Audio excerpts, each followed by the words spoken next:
ইতিমধ্যেই রাজ্য সরকার ও কেন্দ্রীয় সংস্থার জবরদখলের উচ্ছেদ অভিযান শুরু হয়েছে। রাজ্যের উন্নয়ন সাধনের জন্যই পদক্ষেপ নেওয়া হলেও খুশি হয়নি রাস্তার পাশে ফুটপাতে অস্থায়ী দোকান দেওয়া ছোট ছোট ব্যবসায়ী এবং হকাররা। এবার জাতীয় পতাকা হাতে রাস্তায় প্রতিবাদে নামলেন ফুটপাত ব্যবসায়ীরা। বীরভূম রামপুরহাটে সেই আন্দোলনে সামিল হলেন তৃণমূল কংগ্রেসের ফুটপাত ইউনিয়নের নেতাও।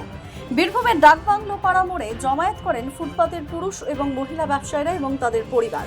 আজ সকাল থেকে রামপুরহাট পৌরসভা রামপুরহাটে উচ্ছেদ অভিযান চালানোর কথা, সেটা আটকাতেই এই পদক্ষেপ বলে জানা যাচ্ছে। এখানে যারা উপস্থিত হয়েছেন, এই যে আন্দোলন করছে ক্ষুদ্র ব্যবসায়ীরা, এটা কোনো রাজনৈতিক দল তাদেরকে সংগঠিত করেনি। মুখ্যমন্ত্রীর এক হঠকারী সিদ্ধান্তে তাদেরকে এক জায়গায় রাস্তায় নেমেছে, এমনকি মহিলা শিশুরাও রাস্তায় নেমেছে তাদের রুটি রুজি বাঁচানোর তাগিদে। ফলে হচ্ছে যে ভারতবর্ষের সংবিধানে 19-এর এ ধারায় প্রত্যেক ভারতবর্ষের নাগরিকের তার ব্যবসা বাণিজ্য করার অধিকার রয়েছে, এটা সংবিধান আমাদেরকে সেই অধিকার দিয়েছে। আবার 14 সালে একটা আইন হলো, সে আইনে বলা আছে স্ট্রিট ভেন্ডার হকারদের বিকল্প ব্যবস্থা না করে কোনো উচ্ছেদ চলবে না।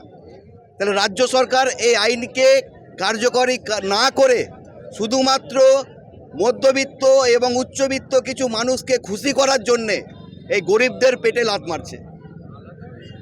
ওখানে নবান্ন থেকে ঘোষণা করছে যে 1 মাসের জন্য বন্ধ করা হলো, বুলডোজার চলবে না।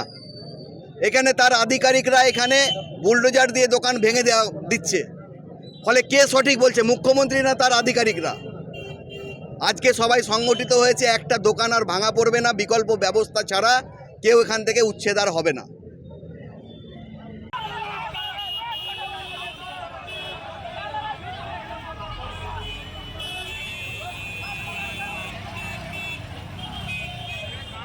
দেখছেন গোটা রাজ্য তথা রামপুরহাট শহরে কিভাবে মমতা ব্যানার্জি বুলডার রাজ কায়েম করেছেন। একের পর এক দোকান উচ্ছেদ করছেন বুলডোজার চালিয়ে।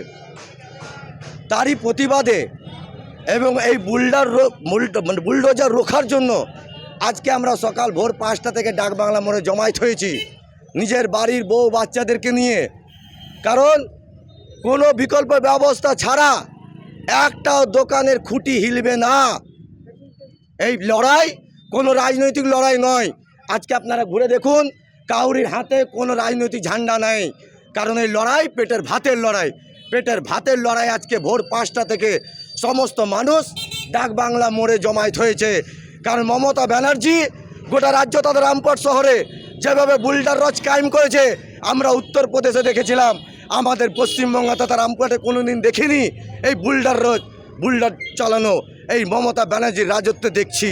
তাই আমাদের একটাই দাবি, একটাই লড়াই, পেটের ভাতের লড়াই। দাবি হচ্ছে যতক্ষণ আমাদের বিকল্প ব্যবস্থা না করে দেবে ততক্ষণ আমাদের একটাও দোকান উচ্ছেদ করতে দেব না। আমরা রুখে দাঁড়াবো। জিসিপির বুলডোজারের চাকা 1 ইঞ্চি ঘুরবে না। যদি চাকা ঘুরে আমাদের পরিবারের মা বোনেদের, আমাদের লাশের উপর থেকে জিসিপির চাকা চলবে। গতকাল পরশু যেভাবে জিসিপি চালিয়েছে এই পশ্চিমবঙ্গ সরকার, রামপুরহাট পৌরসভা, রামপুরহাট এসডিও আর আজকে চালাতে পারবে না। আজকে জিসিপির চাকা যদি চলে আমাদের লাশের উপর চলবে, ফাঁকা চলবে না। এটা বলে দ্য সহজ পাঠ, সহজ কথা, সঠিক তথ্য।